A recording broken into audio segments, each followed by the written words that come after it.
అందరికీ నమస్కారం. నా పేరు రమ. వెల్కమ్ టు కథా Sudha by Rama. Friends, health బాలేదు. దగ్గు, జలుబు. అసలు గొంతయితే ఓపెనే అవ్వలేదు మార్నింగ్ నుంచి. ఇప్పుడే కొంచెం ఓపెన్ అయింది. అందుకే వీడియో చేస్తున్నాను. అలాగే మన 'మదిదోచిన కథలు' ఛానల్‌లో 'సీతా కళ్యాణమే' అనే న్యూ స్టోరీ స్టార్ట్ చేశాను. కాంట్రాక్ట్ మ్యారేజ్ ఇంకా అక్కడి నుంచి కంటిన్యూయేషన్ పార్ట్స్ అన్నీ ఇక్కడే ఉన్నాయి. ఇందులోనే మీరు చదువుకోవచ్చు. అందులో ఇంక రాదు. మరి న్యూ స్టోరీ 'సీతా కళ్యాణమే' చాలా బావుంటుంది. 25 ఏళ్ల అభిరామ్‌కి, 13 ఏళ్ల సీతకి మధ్య దేవుడు ఎలాంటి బంధం వేశాడు? అసలు వీళ్ళిద్దరి మధ్య పెళ్లి ఎలా కుదిరింది? ఉప్పు, నిప్పులా చిటపట్లాడే వీళ్ళిద్దరి మధ్య మరి ఈ పెళ్లి అనే బంధంతో ఒక్కటవుతారా? 12 ఏళ్ల వయసు తేడాతో ఉన్న వీళ్ళిద్దరి జీవితం, వీరిద్దరి బంధం ఎలా కొనసాగుతుందో అనేదే ఈ కథ. చాలా బావుంటుంది. ఎవరైనా చూడని వాళ్ళుంటే ఒకసారి చూడండి. మన ఛానల్ కమ్యూనిటీ ట్యాబ్‌లో లింక్ ఇచ్చాను. అలాగే ఇప్పుడు ఈ వీడియోతో ఛానల్‌ని కొలాబరేట్ చేస్తాను. చూడని వాళ్ళుంటే చూసి సపోర్ట్ చేయండి. మీ అందరికీ చాలా నచ్చుతుంది ఆ స్టోరీ. మరి మన కథలోకి వెళ్ళిపోదామా? Contract marriage. రచయిత తనూషా రెడ్డి గారు. అయాజ్ బాబు బ్రేక్‌ఫాస్ట్ అని పిలిస్తే యశోద గారు వద్దత్తయ్య ఆకలిగా లేదని ఆయిషీని ఒకసారి చూసి వెళ్ళిపోతాడు అయాజ్. తల్లి తననే చూస్తుంటే బయటికి నడిచిన ఆయిషీకు అప్పటికే కార్ గేట్ దాటి రోడ్డెక్కితే కోపం నాకు కదా రావాలని ఇంట్లోకొస్తే ఏమైందే? అయాజ్ బాబు తినకుండానే వెళ్ళిపోయాడే. ఏమైనా అన్నావా? ఆయిషీ అని అడుగుతుంది తల్లి. ఏమో నాకు తెలియదని చిరాగ్గా చెప్పి గదికి వెళ్ళిపోయి డోర్ బిగించుకొని ఏడుస్తూ ఉంటే కన్నీళ్లు పెట్టుకుంటూ "నువ్వు మారిపోయావు మిస్టర్ ఖాన్" అని బాధగా అంటుంది ఆయిషీ. ఆఫీస్‌కు చిరాగ్గా వెళ్ళిన అయాజ్‌కు ఆ చిరాకు వర్క్ మీద చూపిస్తుంటే అభయ్ నుండి కాలొస్తుంది. అదే చిరాకుతో లిఫ్ట్ చేసిన అయాజ్ ఏంట్రా అని విసుగ్గా అడిగితే అర్జెంట్‌గా హాస్పిటల్‌కి రాగలవా బ్రో? నాకు చాలా భయంగా ఉందని ఫస్ట్ టైమ్ తన లైఫ్‌లో భయపడుతూ అంటాడు అభయ్. అభయ్, శశికళ ఓకే కదా? ఏమైందిరా? అని అయాజ్ సీరియస్‌గా అడిగితే అభయ్ ఏదో చెప్తాడు. వస్తున్నానని కాల్ కట్ చేసి కార్ కీస్ తీసుకొని సెల్ఫ్ డ్రైవ్ చేసుకుంటూ అభయ్ చెప్పిన హాస్పిటల్‌కు చేరుకుంటాడు అయాజ్. కార్‌ను హాస్పిటల్ సెల్లార్‌లో ఆపి లిఫ్ట్ వైపు నడిచిన అయాజ్ అభయ్‌కు కాల్ చేసి విచ్ ఫ్లోర్ అని అడుగుతూ లిఫ్ట్ బటన్‌ని నొక్కుతాడు. 5వ ఫ్లోర్ అన్న అభయ్ చేతులను ఒకటి చేసి నుదుటి కానించుకుంటే అభయ్‌ని చూసిన అయాజ్ నేరుగా అభయ్ వైపే పెద్ద పెద్ద అడుగులేసుకుంటూ నడిచి ఏమైందిరా? అని సీరియస్‌గా అడుగుతాడు. పక్కనే ఉన్న వసు గారు అయాజ్‌ని చూస్తే శశి ఐసీయూలో ఉంది. చాలా బ్లడ్ పోయింది. నాకు చాలా భయంగా ఉంది బ్రో. సర్జరీ అంటున్నారు. నా పాపకేం కాకూడదని అభయ్ కన్నీళ్లు పెట్టుకుంటూ అయాజ్‌ను గట్టిగా కౌగిలించుకొని బాధగా చెప్తాడు. అలాంటి ఒక సిట్యుయేషన్‌ని ఫేస్ చేసిన అయాజ్‌కు అభయ్ స్థానంలో జోయా పుట్టనివ్వడానికి చావు అంచుల దాకా వెళ్ళిన తన ప్రాణమైన భార్య గుర్తొస్తుంది. అదే రోజు ఆయిషీ రక్తాన్ని కళ్ళారా చూసిన అయాజ్‌కు ఇప్పటికీ ఆ సంఘటన గుర్తొస్తే చిన్నగా ఆమె గుండె వణుకుతుంది. అభయ్ వీపు మీద తట్టిన అయాజ్ ఇప్పుడు C section advanced Abhay. After surgery జాగ్రత్తగా చూసుకుంటే సరిపోతుంది. ఎందుకే ఏడుస్తున్నావా? అని అడుగుతాడు అయాజ్. కాదు అయాజ్. మదర్ అండ్ బేబీలో ఒక్కరిని సేవ్ చేస్తామని చెప్పారు. అందుకే వాడు చిన్న పిల్లలా ఏడుస్తున్నాడని బాధగా అంటారు వస్తగారు. వాట్? అసలేం జరిగిందిరా? ఇంత కాంప్లికేటెడ్ సిట్యుయేషన్ రావడానికి కారణం నువ్వా? అయాజ్ కోపంగా అడిగితే అభయ్ నోరు తెరిచి చెప్పడం స్టార్ట్ చేశాడు. వెనుక హిట్ చేసిన కార్‌కు శశికళ అరుపులకు అభయ్ గుండె వణికితే వాట్ ద అని అరిచి సీట్‌కి వెనక్కి పుష్ చేసి శశి అని శశికళ చెంపలు తడితే అభయ్ షర్ట్‌ను గట్టిగా పట్టుకుని సేవ్ ది బేబీ అభయ్ స్పృహ తప్పుతుంది. కార్ దిగిన అభయ్ డోర్ క్లోజ్ చేసి వెనుకున్న మేఘా కార్‌ను గుర్తుపడితే అతనికి ఆ క్షణం ఉన్న కోపానికి డోర్ గ్లాస్ బ్రేక్ వేసి డోర్ ఓపెన్ చేసి ఆడపిల్లల కన్సర్న్ ఎప్పుడో మర్చిపోతే మేఘా చెయ్యి పట్టుకుని బయటికి లాగి చెంప మీద లాగి పెట్టి ఒకటి పీకుతాడు. మేఘ రోడ్డు మీద అల్లంత దూరాన పడితే దగ్గరకొచ్చిన Abhay I warn you Sasikala జోలికొస్తే ఊరికే వదలను అని. ఇప్పుడు నా బేబీ వరకు వచ్చావు. ఎలా వదిలేస్తానని తన పిడికిట ఆమెను గొంతును బంధిస్తాడు అభయ్. మేఘ గింజుకుంటూ ఆ బేబీ కోసమే కదా నన్ను నా ప్రేమను కాదన్నావు. నేను నీ చేతుల్లో పోయినా పర్వాలేదు అభయ్. అది మాత్రం నీ జీవితంలో ఉండకూడదు. నాకింత పెయిన్నిచ్చిన నువ్వు బేబీతో దాంతో హ్యాపీగా ఉంటే చూస్తూ ఏడుస్తూ కూర్చునే టైప్ కాదు నేను. నీ కోసం ఎంతకైనా తెగిస్తానని నొప్పికి కళ్ళను తేలేస్తుంది మేఘ. అక్కడికక్కడే మేఘాన్ని చంపేయాలనిపిస్తుంటే, శశికళ మాత్రమే అతని మనసులో, మైండ్‌లో ఉండడంతో విసురుగా ఆమెను రోడ్డు మీద పడేసి శశికు నా బేబీకి ఏమైనా అవ్వాలి. నువ్వెక్కడ ఉన్నా వదలనని హాస్పిటల్‌కి చేరుకుంటాడు. అప్పటికే ఆమెకు హెవీ బ్లీడింగ్ అవుతుంటే అభయ్ చేతుల్లో మోసుకుంటూ ఐసీయూ వైపే నడుస్తాడు. చెక్ చేసిన డాక్టర్‌కు అప్పటికే శశికళ కండిషన్ వర్స్ అయినట్టు తెలుస్తుంది. హెవీ బ్లీడింగ్ పైగా శశికళ అన్‌కాన్షియస్ అవ్వడం వల్ల డాక్టర్ స్కాన్ చేసి బేబీ కండిషన్ ఎలా ఉందో చెక్ చేస్తుంది. నా గర్ల్ ఫ్రెండ్ ఎలా ఉందని ముందు శశికళ కోసమే అడుగుతాడు కంగారుగా అభయ్. లేట్‌గా తీసుకొని రావడం వల్ల బిడ్డపై ప్రెషర్ పడటం వల్ల కండిషన్ క్రిటికల్ అయ్యింది మిస్టర్. బేబీ కోసం ఆలోచిస్తే వెంటనే సి సెక్షన్ చేయాల్సి ఉంటుంది. దానివల్ల మదర్ సర్వైవ్ అవ్వడం కష్టమవుతుంది. ఒకవేళ మదర్‌ను సేవ్ చేయాల్సి వస్తే బేబీ బ్రతకడం రిస్క్ అవుతుంది. చాయిస్ మీదే మిస్టర్ అని డాక్టర్ చెప్తే అభయ్‌కు తన ప్రపంచం స్తంభించిపోయినట్టుగా, గుండెని ఎవరో బలవంతంగా ఆపేస్తున్నట్టుగా అనిపిస్తే చైర్‌లో కుప్పకూలిపోయాడు అభయ్. హాస్పిటల్‌కొచ్చిన అభయ్ తల్లిదండ్రులకు విషయం తెలియడంతో అన్ని రోజులు తమకు వారసుడో, వారసురాలో వస్తుందని ఆశలు పెట్టుకొని సంబరపడిపోయిన వాళ్ళు ఎవరో ఒక్కరే అని చెప్పడంతో బాధతో మూగబోతారు. అయాస్ అభయ్‌ని చూసి డాక్టర్ దగ్గరికి నడిస్తే అప్పటికే మురళీమోహన్ గారు మాట్లాడుతూ కనిపిస్తే సి సెక్షన్ చేయండి డాక్టర్ అని స్థిరంగా చెప్తాడు Ayaz. Are you sure mister? Mother survive అయ్యే ఛాన్సెస్ చాలా తక్కువని డాక్టర్ చెప్తే డామ్ షూర్ డాక్టర్ అన్న అయాస్. ధైర్యంగా ఉండండి అంకుల్ అని తిరిగి ఐసీయూ దగ్గరికొస్తాడు అయాస్. ఫార్మాలిటీగా అభయ్‌తో సైన్స్ చేయించుకుంటుంది హాస్పిటల్ యాజమాన్యం. ఓటీ థియేటర్ వైపు స్ట్రెచర్‌ను శశికళను తీసుకొని వెళ్తుంటే అభయ్ స్టాప్ అని ఎత్తుగా ఉన్న గర్భాన్ని ఒకసారి చూసి శశికళ నుదుటిన ముద్దిచ్చి నాకు బేబీ కన్నా నువ్వే important Shashi. I love you అని బాధగా చెబితే అయాస్ అభయ్ భుజం మీద చేయేసి బేబీ కోసమే తనని నీ జీవితంలోకి తెచ్చుకున్నావు. ఇప్పుడు బేబీ కన్నా తనెలా ఇంపార్టెంట్ అయిందిరా నీకు అని అడుగుతాడు. ఎందుకంటే నేను తనని ప్రేమిస్తున్నాను కాబట్టి. కొంచెం కాదు బ్రో. చాలా చాలా. నీ బేబీని తను మోస్తోందని తెలిసాక నుండి శశికళ మీద ప్రేమ మొదలైందా? అయాస్ వైపు చూస్తూ కాదు. తన జీవితాన్ని నేను బలవంతంగా నాశనం చేయకముందే మొదలైంది. కానీ అది ప్రేమ అని, నేను రోజురోజుకు తనకు అడిక్ట్ అవుతున్నానని, దేనికి చలించని నా మనసు శశికళ కోసం తపిస్తోందని గుర్తించలేకపోయిన గుడ్డోడిని అని బాధగా అంటాడు అభయ్. ఏ మార్పు కోసం ఎదురు చూసిందో అదే మార్పు కొడుక్కి స్పష్టంగా కనిపిస్తుంటే తల్లి అభయ్ చెంపను తాకి అభయ్ అని ప్రేమగా పిలిస్తే నాకు శశికళ కావాలి మమ్మీ. I love her. ఇన్ని రోజులు నా సంతోషం కోసం, విలాసాల కోసం బ్రతికాను. ఇప్పుడు తను నా జీవితంలో లేకపోతే ఈ జీవితమే వద్దు.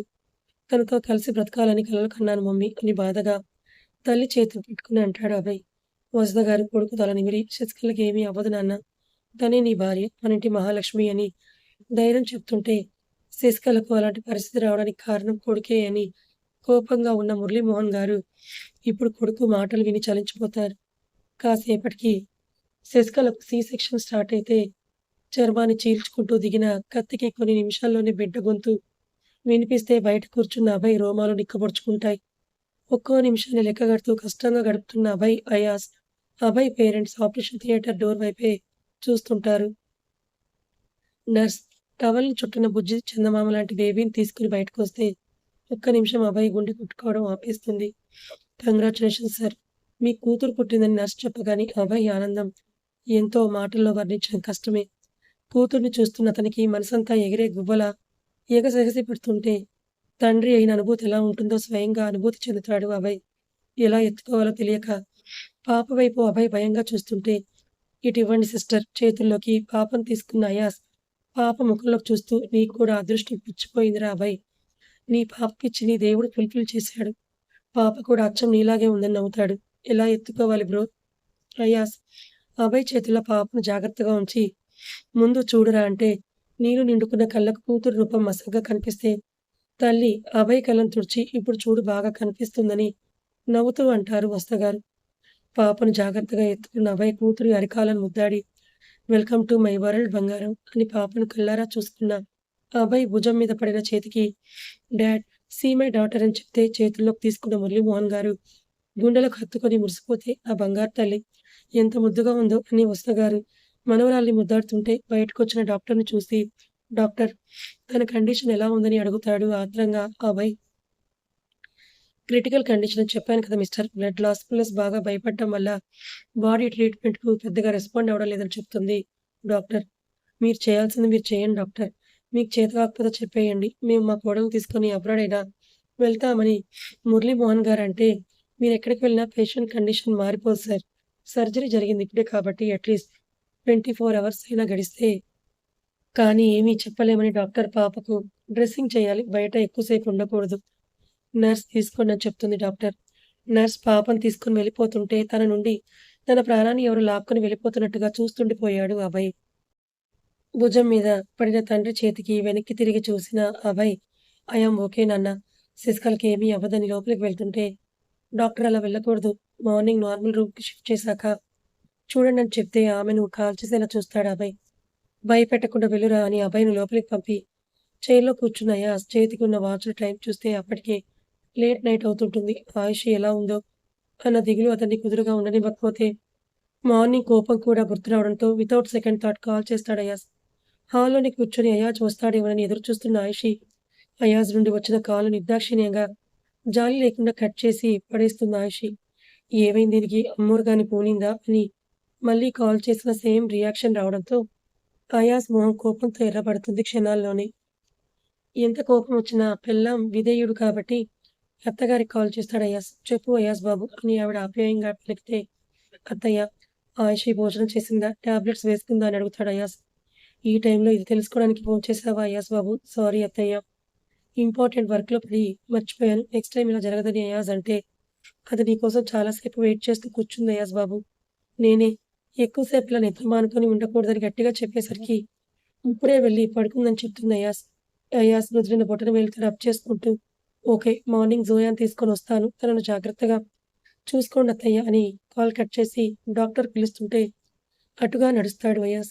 శశికళ కోసం ఐసీయూ డోర్ ఓపెన్ చేసుకుని నడిచిన అభయ్ శశికళ దగ్గరకు అడుగు వేయాలంటేనే ధైర్యం సరిపోదు. కష్టంగా కన్నీళ్ళని ఆపుకుంటూ దీర్ఘమైన శ్వాసను తీసుకున్న అభయ్ శశికళ తల మీద చెయ్యేసి నిమురుతూ నీ శాపం ఫలించలేదే రాక్షసి. నా కోరిక నెరవేరింది. కూతురు పుట్టింది శశి. ఎంత బావుందో తెలుసా పాప. డాల్లా ఉందిరా. అచ్చం అని ఎమోషనల్‌గా అంటాడు అభయ్. అభయ్ మాటలు తన చెవిని చేరకపోయినా మనసును తాకుతాయేమోనన్న ఆశ అభయ్‌ది. శశి మన పాపను చూడవా? ఒక్కసారి కళ్ళు తెరవవే ప్లీజ్ అని అభయ్ బాధగా అడుగుతుంటే సార్ మీరిలా పేషెంట్‌ను ఇబ్బంది పెట్టకూడదు. బీపీ పెరిగితే కష్టం సార్ అని నర్స్ చెప్తే అయిష్టంగానే బయటికి నడుస్తాడు అభయ్. ఆ రాత్రి కరిగితే శశికళ కండిషన్‌కు హాస్పిటల్‌లోనే ఉండక తప్పదు అయాజ్‌కు.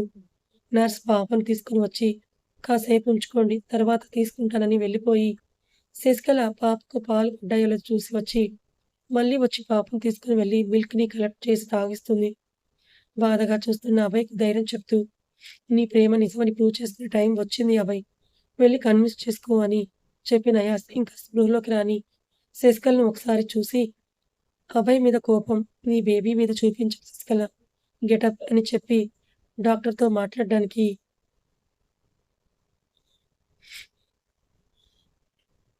వెళ్ళిన అయాజ్ శశికళకు ఎందుకింకా స్పృహ రాలేదని అడుగుతాడు. సార్ మేము చేసేది చేశాం. We tried our best.